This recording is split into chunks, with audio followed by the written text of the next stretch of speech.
Kamala Harris, I think now is struggling from a post-honeymoon phase. So everything was really jolly after the convention, and going to the convention, she got the whole Democrat Party behind her. But as more questions are being brought up, she's going to struggle to maintain that coalition.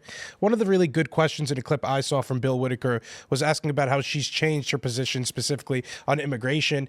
She's changed her position on Medicare for all. She supported that in the past and now doesn't. And the more that her actual positions are exposed, the more difficult it will be more difficult for her to be able to maintain this coalition that she's building.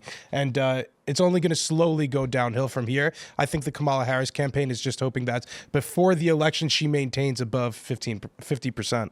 Well, let me play this clip. You can hear it right from the show. A quarter of registered voters still say they don't know you. They don't know what makes you tick. And why do you think that is? What's the disconnect? It's an election, Bill.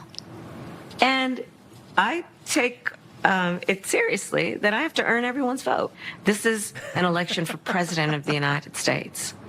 No one should be able to take for granted that they can just declare themselves a candidate and automatically receive support. You have to earn it. And I got to be honest. I have seen so much from the Harris campaign in the past couple of days. I think a good reason why her betting odds went down over the weekend was that tweet where she said she's giving Lebanon $157 million. But I have to wonder if after this, she goes backstage with Tim Walz and they bust out laughing, being like, can you believe that people buy this? She literally says in 60 Minutes, you can't take for granted just being made the nominee or whatever. Like, she's describing herself. She has to know this.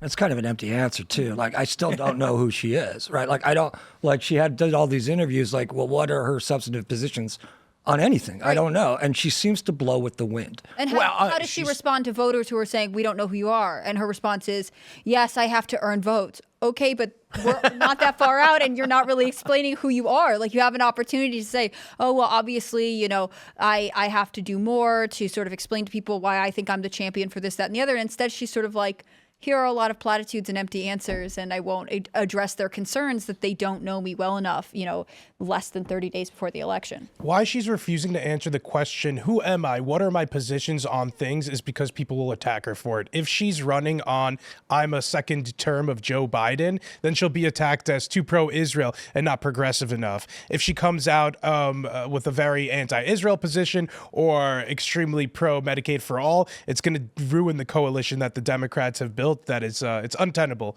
And they're hoping that they could just hold it together with tape for another month or so until it all really falls apart. And then they're going to let all the cracks show, because once Kamala Harris, if, God forbid, Kamala Harris was elected, then we will see the coalition, I think, splinter fairly quickly. Yeah. Well, we got another clip, because we're just going to, I'm sorry, for all the viewers at home who are going, please, Tim, no more clips of Kamala. No, you got to listen because you have to learn. Let me tell you what your critics and the columnists say. okay.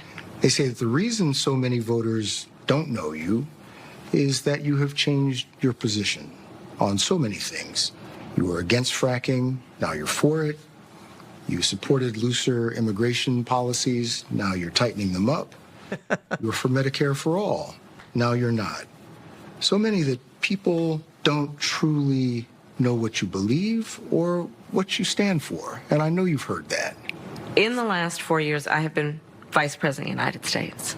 And I have been traveling our country. And I have been listening to folks and seeking what is possible in terms of common ground. I believe in building consensus. We are a diverse people, geographically, regionally, in terms of where we are in our backgrounds. And what the American people do want is that we have leaders who can build consensus, where we can figure out compromise and understand it's not a bad thing as long as you don't compromise your values. Wow, and people complain to find about Trump, common sense solutions. All right, Tor, what's your assessment? Have you been convinced to vote for her? No, I just don't know. Like, she just dodges everything. Like, what's her position? She blows with the wind. She seems like an opportunist. I don't just answer the question, man. I mean, she doesn't have an answer. That's the issue. Well, she doesn't. She's terrified of being pinned down because she wants to be able to switch to whatever's convenient. Like, she's like taking Liz Cheney's endorsement. Like, I thought the Cheneys were like the kiss of death on the left, right? Like, what's going on? They're valued Republicans now. Well, Adam Kinzinger. Right. I mean, when you saw that Dick and Liz Cheney were endorsing the Democrats, like what was your assessment when you saw that happen? Did it surprise you? No, it didn't, because I think she's an opportunist, you know, and I think that's like why she dated Montel. That's why she dated Slick Willie. That's why, like, that's her whole, you know, history. And like, date who you want and get up to the top however you want. But when you're at this level and you want to be president of the United States, I want a straight answer on what your positions are. There's no one left to date. Yeah. Well, yeah. Well, she's trying to date the American public. Right. Not well though. You know? Like You know. she's not convincing anyone of her prowess as a charismatic leader here. I wonder too if it bothers anyone else. They have, you know, one shot on the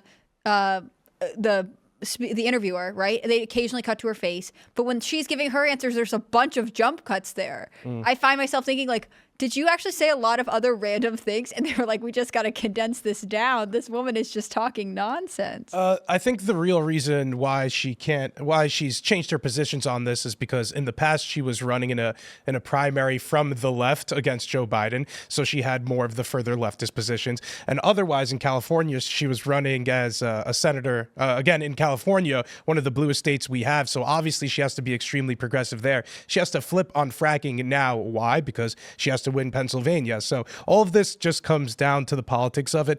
She's running to win, not because of any of her ideals, or she's at least masking them now. But that's the real reason. Any of these things have changed.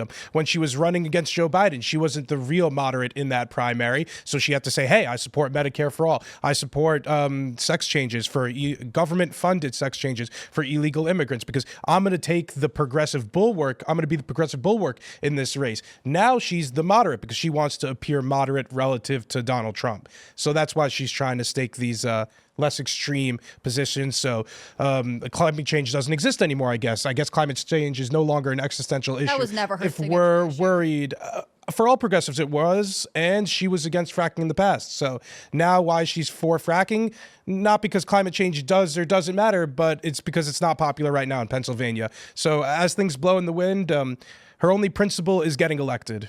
Thanks for checking out this clip from Timcast IRL. Make sure to watch the show live Monday through Friday at 8 p.m. Subscribe to this channel, and we will see you all there.